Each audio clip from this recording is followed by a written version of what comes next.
Recorded Books presents an unabridged recording of The Jews by Howard Fast, narrated by Nelson Runger. This book, copyrighted in 1978 by Howard Fast. This performance is copyrighted in 1988 by Recorded Books Incorporated. The Jews, God's chosen people.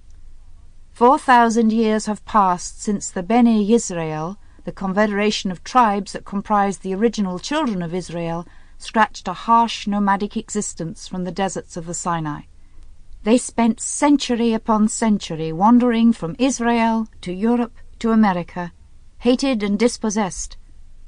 But they endured, forging a legacy rich in cultural and intellectual achievement from an ancient religious heritage. Many years ago, coming back from the Far East at the end of World War II, a journey by ship that took 5 weeks, I read a biography of Christopher Columbus. The captain of our ship was an old Dane, and after I finished the book, he and I had several long discussions about Columbus. The captain held that Columbus knew exactly where he was going and how long it would take him to get there. When I asked him how this could possibly be, he offered an interesting speculation. Firstly, he told me that in ancient times Jews had maintained a school of cartography on the island of Majorca, and that this school furnished shoreline charts to seamen entering the Mediterranean. Secondly, he informed me that the Viking traders had always maintained an interesting relationship with the Jews, and that when the Vikings entered the Mediterranean, to raid as well as to trade, they required shoreline charts.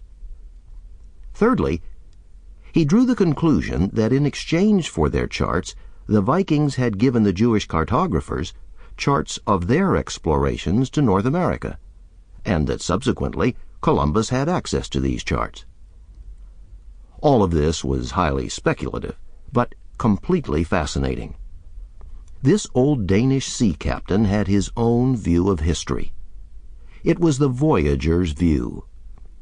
He saw history as a ceaseless flow and mingling of nations over the waterways of the world. And in response to the vitality of his imagination, I had my first glimmerings of a history of the Jews, to be told somewhat in that fashion. The seed he had planted took a long time to mature, and it wasn't until 20 years later that I decided to undertake the writing of this book. Most of the people I spoke to tried to dissuade me. They pointed out that I wasn't. Sample complete. Ready to continue?